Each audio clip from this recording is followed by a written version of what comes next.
the bodega story actually started earlier because not publicly. PG&E wanted to build a power plant up at Bodega Bay to serve its customers in San Francisco. And in the mid-50s, they began to approach the Sonoma County supervisors about building a plant there. It started, and that request, which didn't become public for a little while, but actually started the Battle of Bodega Head, and it was the beginning of not only of my Bodega Head activism, but of my later career in geology, although I didn't know it at the time. I knew very little geology at the time, but it was actually just a major turning point in my life, and it was a lesson in what a very small group of determined people can do against great odds, a real David versus Goliath story, because who would think of taking on the largest privately owned or investor-owned utility in California, but we had some extraordinary good luck in a number of ways, without which the battle would have gone very differently. And it really became a different battle when in November of '62, the group led, I guess, by the UC Berkeley activists, Joe Nealins, Dave Pessin, Joel Hedgepeth was there, and they put on this informational meeting in Santa Rosa to tell people what was going on and focusing on the safety issue. Because once it became announced that it was a nuclear plant, aesthetics took a backseat to safety. And as we talked about at the beginning, we were, all of us, just scared to death of what was happening to our milk and how we were going to die when San Francisco got bombed. So it attracted quite a number of people. What was your memory of that meeting itself? I remember maybe 100, 200 people, something, and a series of speakers. I hadn't known any of these people who spoke. Talked about the hazards, talked about the aesthetics, but also about the nuclear hazards, and mentioned that even if the plant could be designed safely, the smokestack would release particles of low level, but particles of radioactive material, and that we all knew which way the winds blew. And all of western Sonoma County and western Marin, and particularly West Marin, was cattle ranching country and dairy country, providing milk for not only Santa Rosa, but the whole Bay Area.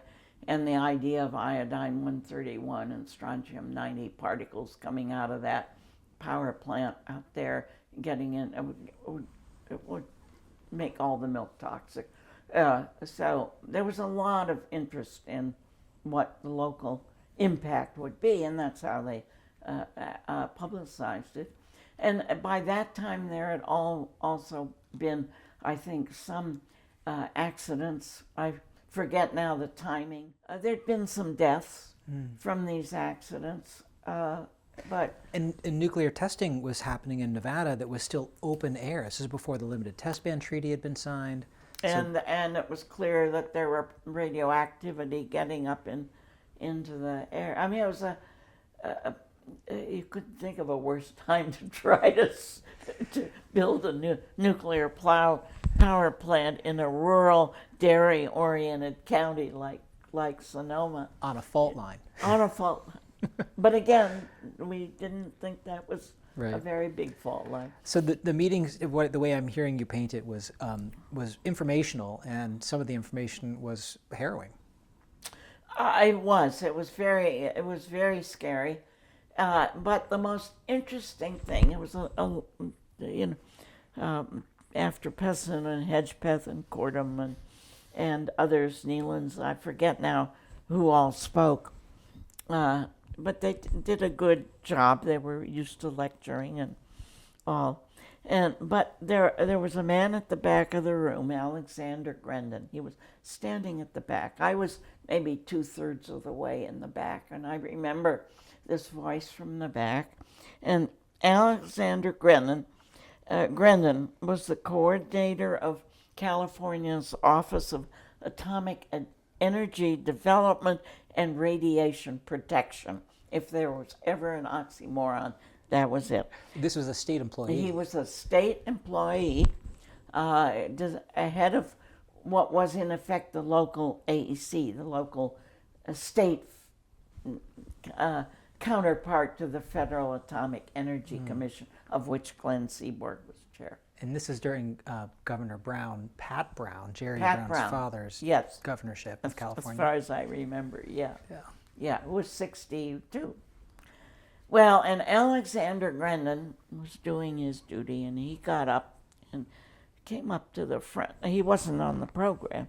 He was there to listen, obviously. But he got up and he started talking about what misinformation these people were giving us, and that we were not experts. We, the Sonoma County public, were not experts. We weren't scientists. We didn't understand the issues.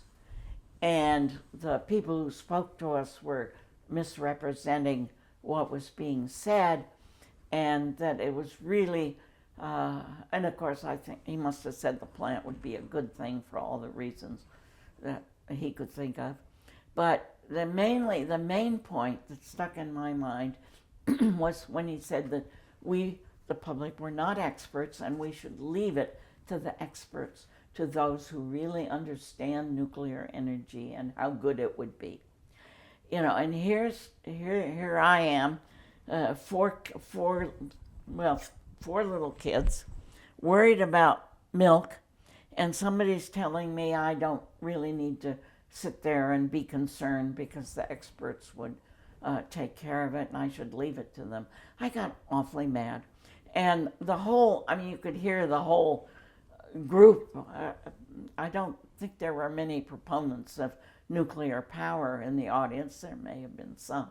But most of us were concerned rural Sonoma County citizens who weren't about to be told to leave anything to the experts by somebody from Sacramento.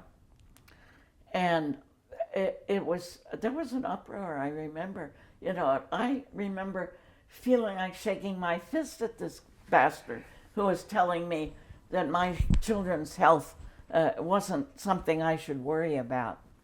I got so mad. It was a real mistake. He should have known better. Well, I got so mad. That was Saturday.